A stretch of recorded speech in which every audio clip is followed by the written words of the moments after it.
for as good as he was and what you expected from him in a game like this, very disappointing to see. We'll see what it leads to in his next start, but tomorrow they have a chance to rebound quickly, have a 12:35 game against Oakland, and you got to win that one. You don't want to lose 2 or 3. It wipes out what you did against the Cardinals, and then the Mets come to town after that. All right, let's talk about, I thought, the biggest story of the day, and that was this merger between the PGA Tour, the LIV Tour, and the DP Tour, which is otherwise known as the European Tour.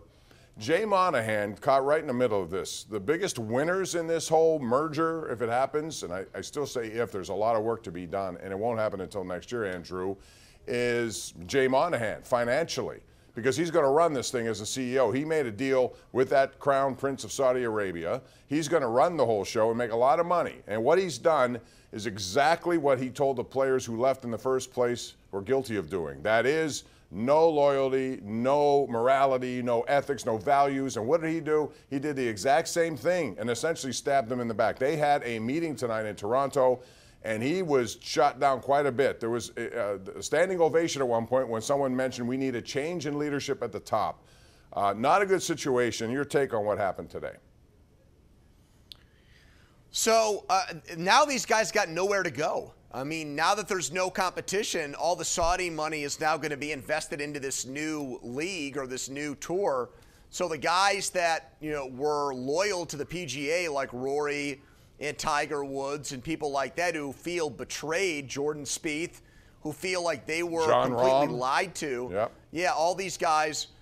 Why would they want to be a part of this new organization that's spearheaded by this leadership? Well, I wouldn't want to. Where are you going to go? That's what I mean. These guys got screwed over big time, and I would be thinking that the guys that left the PGA Tour for LIV initially had the right idea. Now maybe they went with the wrong people, and there's questions like you said about where the money comes from, obviously. But their whole point that the PGA Tour was an organization that we could do without, and we could make golf better by leaving that tour, they proved to be spot on about. Because this guy's a total shyster. He totally misled the people that work underneath him, Bob. I mean, it really is a horrible thing for ilk. These guys have made a lot of money like Tiger Woods and Rory McIlroy, but you're going to tell them don't take $800 million because it's the wrong thing to do? It's a dark day for golf, what happened here with this whole transaction. And aside from Jay Monahan cashing in, the people who will obviously be looked at as winners, even if they're sanctioned, and I believe they will, are the guys who left. The Phil Mickelsons, the Dustin Johnsons, the Cam Smiths, and many others. They made a whole bunch of money, and they're going to be allowed to actually chase the legacy that they were accused of leaving, because now they're all mixed together here. So this is a very interesting thing, and I wonder about it. Greg Norman, to my view, is going to be out. And that goes to show you when you deal with people like Saudi Arabia. One minute you're in, the next minute you're out. They made a deal. It came out of nowhere, Andrew. This was the weird thing about it. Nobody had an inkling it was coming. Eventually, I think everyone thought there might be some sort of compromise, but eventually it could be years from now, not now. So I was a little surprised by the timing of this entire thing. Well, yeah, the guys like Colin Morikawa said that they learned about it on Twitter. That social media is where the news first came out. I mean, imagine that. You're an active player in the tour. You're a multi-major champion. You're friends with guys, I would presume, on both the PGA Tour and the LIV Tour, and that's how you've got to find out about something like this?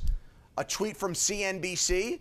It's embarrassing. It's going to make for a very interesting U.S. Open in a couple of weeks, Bob, when everybody from both tours are together. The actual tournament itself, at least at first, will be a subplot and a backstory because this whole merger is going to take center stage. I totally agree. We'll talk more about this. I'm sure a lot of people want to opine. You can do it right now. Call 412-575-2600. That's what we're here to do. Talk sports with you. We'll be back with more. It's the Ireland Contracting Nightly Sports Call, live 7 nights a week right here on Pittsburgh CW and simulcast on 93.7 The Fan.